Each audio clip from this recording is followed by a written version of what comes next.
Evam sati. When this is so, meaning that all activities that can arise at the sense organs of perception, action and mind, in all activities, good or bad, these five are that come into play, and the four of them we cannot act. All the five are necessary in order to constitute an action. Tatra evam sati.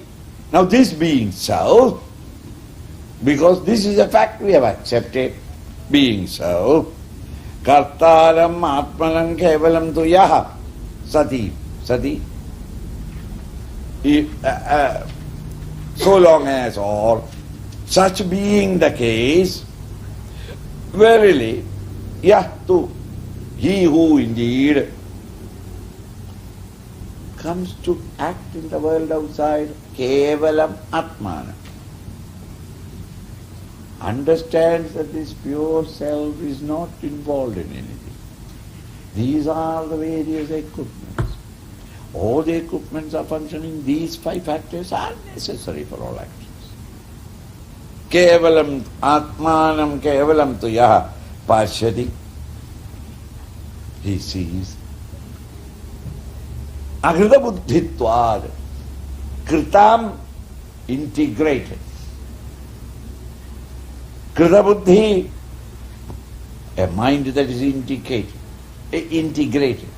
Mind integrated has been already explained in the third chapter. Mind and intellect are really essentially one.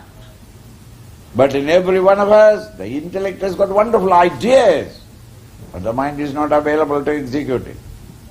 They get divorced because of seventh attack. Desire. Thank God. Other than the three pillars, one individual answered. Three pillars answered the moment I asked the question. So because of desire, they happen to divorce themselves. Such an individual, his own mind is his own enemy, said Krishna in the second chapter. Such an individual, even though you have got wonderful ideas, the mind will not allow you to go up. Mind will tie you down in the world outside. The desires are nothing but the vasanas expressed. Therefore, through karma and bhakti, when vasanas are exhausted and the mind has become pure, meaning the desires have been eliminated, meaning mind and intellect has been remarried. They were divorced, but they are now reconciled. We are now living together. We have discovered each other beautifully. Now only I know what I left. Honey, realigned. That is called a Krita integrated personality. Krita buddhitvat nasapashyadi durmati. On the other hand, durmati, one who is full of desires. Therefore his mati, the intellect, is disgustingly criminal, meaning extrovert. Such a durmati can never see this one Atman in these entire activities that are going on in these five instruments of action, in the three platforms of activity, fields of activity. They cannot recognize it because their mind is not tuned up. But those who are tuned up mind, they do see. See is the word used because to see is to go beyond all traces of doubt. There is no more any doubt in the mind. They do recognize.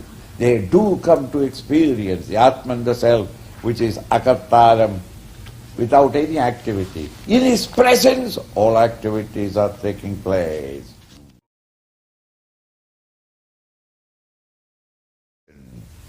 Before he was a perfect gunda, giving trouble to all the members of the community.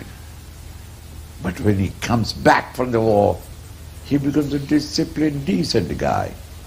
Everyone would say that the army always breaks or makes.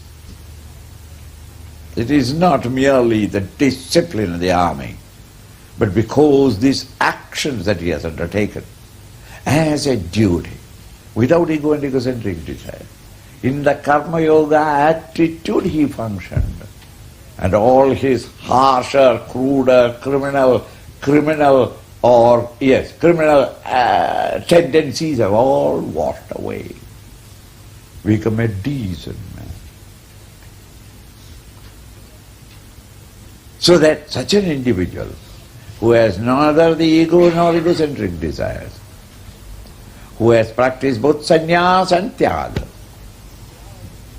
and reached out to the higher, such an individual, even if he were to kill all these people, that is directly to Arjuna, this is your problem. In that mental attitude, if you are doing it, Nahanyate hanyamane sharire, said the second chapter, the same idea is said here. He is not killing, nor is he bound by it. There will be no inhibitions left in him because of that action.